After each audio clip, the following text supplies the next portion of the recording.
Although amendments gave them rights, black codes were put in place in local towns to take away any and all equality for African Americans. These codes got to such a point that they were taking away rights they should have gotten from the Bill of Rights, like the right to bear arms, the Second Amendment. But they were free because of the 13th, 14th, and 15th Amendment, which says that nobody can be enslaved.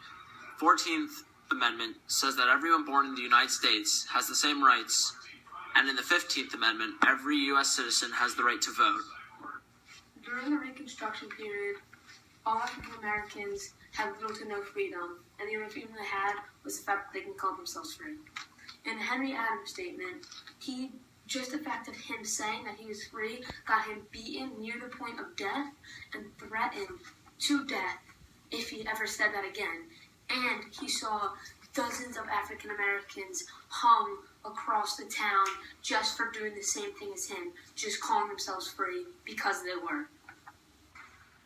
They also had thousands of African Americans voted into local and state governments. This proves that they had equal rights. Many African Americans represented southern and most racist states. But there's also the point of sharecropping, which definitely proved how set back African Americans were.